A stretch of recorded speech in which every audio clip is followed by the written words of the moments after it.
जो जानकी जी पृथ्वी में समा गई इस विषय के लिए पूछा है, वो प्रकट भी पृथ्वी से हुई है, वो तो अयोनिजा हैं। और क्यों समाई हैं इसका उत्तर हम दे सके कथा में तो देंगे। जो सीता जी वन में गई है दोबारा वाल्मीकि जी के यहाँ, वो भगवान की इच्छा से गई हैं। गीतावली में गोस्वामी तुलसीदास जी लिखते हैं कि दशरथ जी का जब शरीर पूरा हुआ ना, तो अपनी आयु से पहले हो गया भगवान के वियोग में, तो दशरथ जी की आयु बची हुई थी। जब राम जी राजा बन गए तो 11,000 बरस तक तो राम जी सिंहासन पर रहे, तब तक सीता जी कहीं नहीं गई। ये जो वियोग वाली लीला है वो उसके बाद की है। पहला कारण, राम जी मन में विचार करते हैं कि अब मुझको इतना समय सिंहासन पर हो गया, अब मुझे अपने पिताजी की आयु को पूरा करना है। कोई अपनी आयु को पूरा करे बिना चला जाए तो उसको दोबारा जन्म लेना होगा। तो सामान्य व्यक्ति के तो पिता है नहीं, दशरथ जी राम जी के पिता हैं। तो भोग पुनी पितु आयु को मैं अपनी पिता की आयु को भी पूरा करके तब साकेत जाऊंगा। तो जिन दिनों में अपने पिता की आयु पूरी कर रहा हूंगा, उस समय जानकी मेरे पास कैसे बैठे जब मैं अपने पिता की आयु पूरी कर रहा हूंगा। इसलिए जानकी जी को कहा आप वाल्मीकि जी के आश्रम में रहिए। दूसरा कारण, जिस समय राम जी की लीला हो रही थी उस समय संसार में 2 धनुर्विद्या, 2 ज्ञान सर्वोपरि थे। एक विश्वामित्र जी का, एक वाल्मीकि जी का।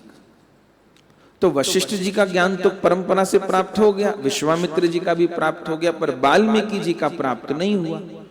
तो भगवान विचार किए वाल्मीकि जी का ज्ञान, वाल्मीकि जी की विधा कैसे प्राप्त हो। तो मन में सोचे यदि मेरे बालकों का जन्म वाल्मीकि जी के आश्रम में होगा तो उनका मेरे पुत्रों के प्रति वात्सल्य हो जाएगा और उनका ज्ञान, उनकी विद्या, उनका कौशल मेरे पुत्रों को प्राप्त होगा। चौथा कारण, राम जी पूरे विश्व के राजा हैं, मन में सोचते हैं मेरे बालकों का जन्म अगर महल में होगा तो मेरे बालकों के बिगड़ जाने की संभावना है। अरे हमारे पिताजी तो राम जी, हमको कोई क्या कह सकता है। लेकिन जब मेरे बालकों का एक महात्मा के आश्रम में जन्म होगा तो वो कठिन परिस्थिति में रहेंगे तो खूब मजबूत हो जाएंगे, पुख्ता हो जाएंगे। एक और कारण है, पद्म पुराण में लिखा है।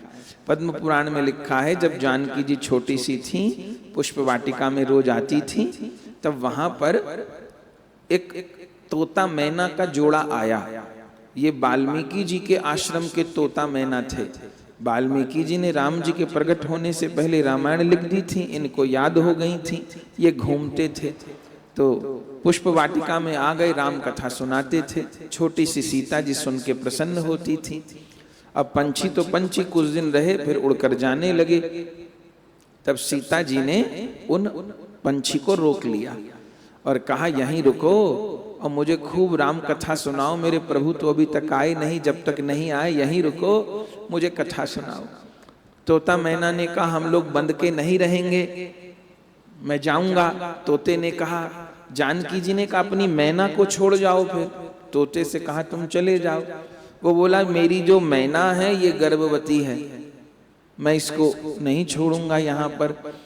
जानकी जी ने कहा इसके प्रसव की व्यवस्था में यहीं करा दूंगी, यहीं अंडा दे, यहीं अपने बच्चों को पाले, यहीं रहे, खूब खाने को उड़ने को मिलेगा, मैं इसको तो नहीं जाने दूंगी।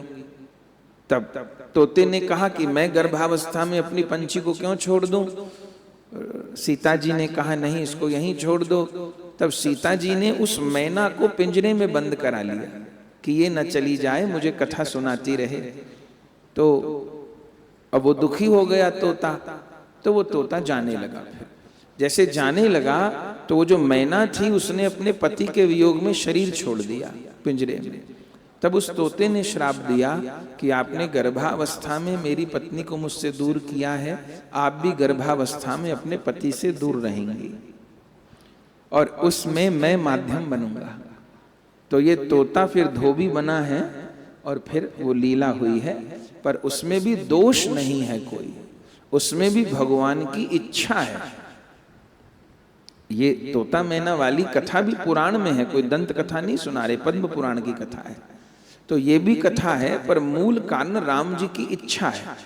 राम जी को अपने पिता की आयु भोगनी है। अब फिर वही बात आ गई, अंतरंग बात तो नहीं बताई जाएगी ना, बाहरी एक कारण नहीं होता। राम जन्म के हेतु अनेका, भगवान की लीला में एक हेतु नहीं होता, अनेक हेतु होता है।